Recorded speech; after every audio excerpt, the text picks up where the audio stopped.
Осень, друзья мои, осень. Сегодня приготовим настоящий осенний суп из кабачков. Я уверен, что у вас их тоже много.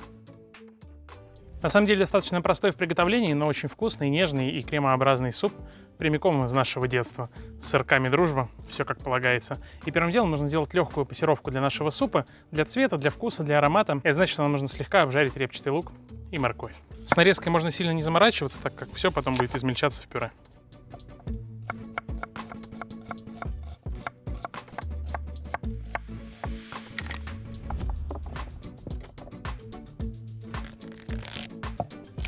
И пару морковок.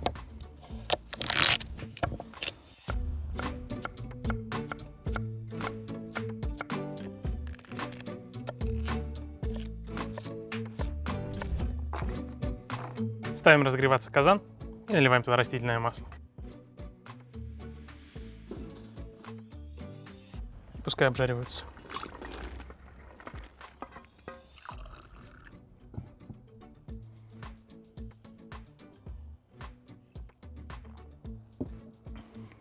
Отлично. Переходим дальше.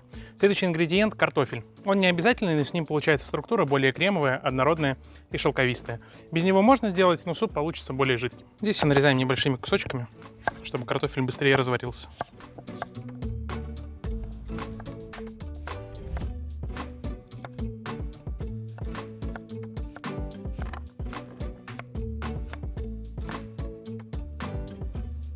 При этом, пока нарезаем овощи, не забываем перемешивать лук и морковь.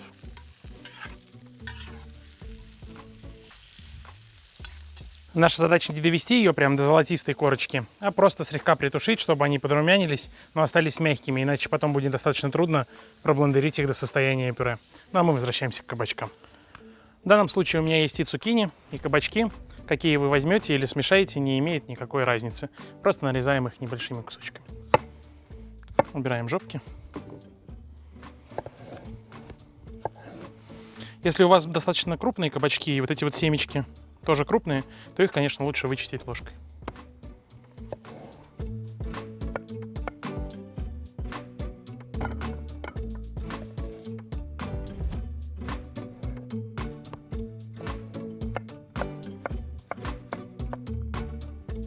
Многие счищают шкурку у кабачков и цукини, так как считают, что она твердая. Но если вы берете молодые образцы, скажем так, то шкурка у них достаточно мягкая, а цвета и вкуса в ней намного больше, чем в мякоти.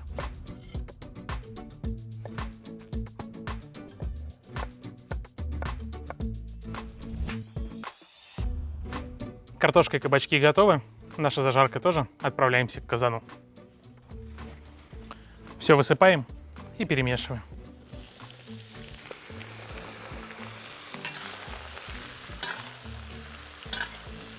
Теперь добавляем в казан воду так, чтобы она полностью покрывала овощи. Закрываем крышкой и держим до тех пор, пока картошка и кабачки не станут мягкими, чтобы их можно было легко измельчить до состояния пюре.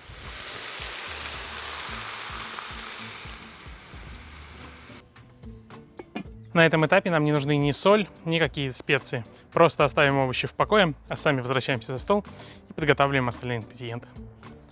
И не менее важный герой в этом супе – сырок, знакомый нам всем из детства, плавленый сырок дружбы, который практически никогда нормально не открывался. На каждые 1,5 литра супа вам понадобится один сырок. Это поможет вам ориентироваться, когда вы будете готовить в меньших объемах, чем мой 12-литровый казан. Но и не менее важным ингредиентом для подачи будут сухарики. Мне нравится запечь их с ароматными травами, оливковым маслом и небольшим количеством чеснока. Нам понадобится обычный белый хлеб. Берите тот, который уже немножко полежал, вам будет его намного удобнее нарезать на кубики. И слегка зачищаем его от корок. Можно, конечно, и оставить. Тут уж как кому нравится. Но для эстетики вида лучше срезать. Думаю, птички в окрестности будут только счастливы. И нарезаем на кубик примерно по 1 сантиметру.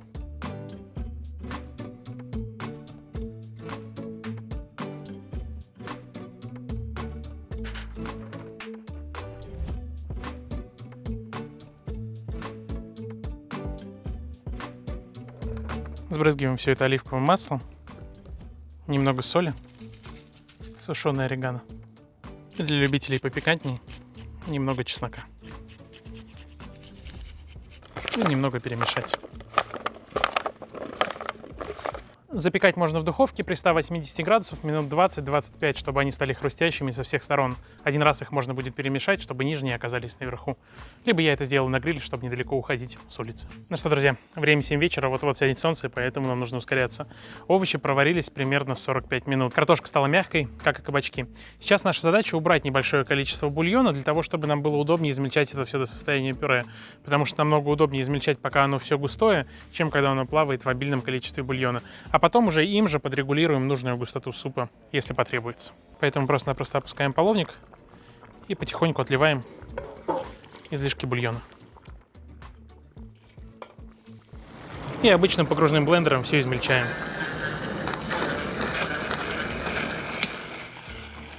Вот такая вот однородная консистенция. Сейчас, может быть, не очень хорошо видно из-за пара. И возвращаю обратно бульон.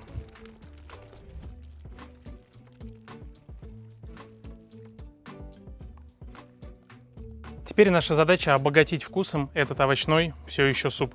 Добавляем туда плавленые сырки. По желанию можно добавить 20% сливки. Я добавлю примерно пол-литра. Соль, сахар и черный молотый перец. Доводим все до вкуса.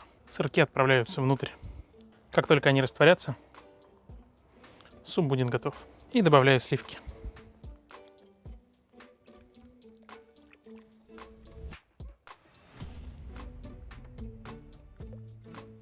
Добавляем черный молотый перец, сахарный песок и, конечно же, соль.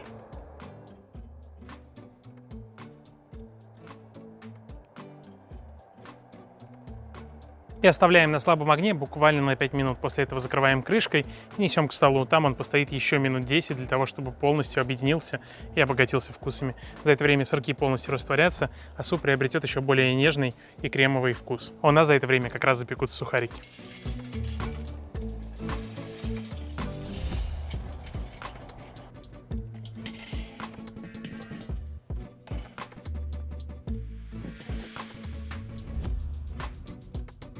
Ну что, друзья, все, что нужно для хорошего ужина, у нас есть на столе. Время пробовать. Вы только посмотрите на эту консистенцию.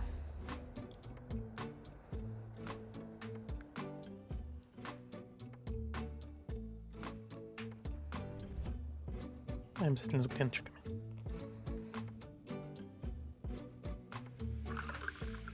Друзья, спасибо вам большое за вашу поддержку, за ваши лайки, комментарии и за то, что делитесь нашими рецептами со своими друзьями. Пусть эта осень будет такой же теплой, как и жаркое лето, которое уже закончилось. За вас. Ароматный, теплый суп.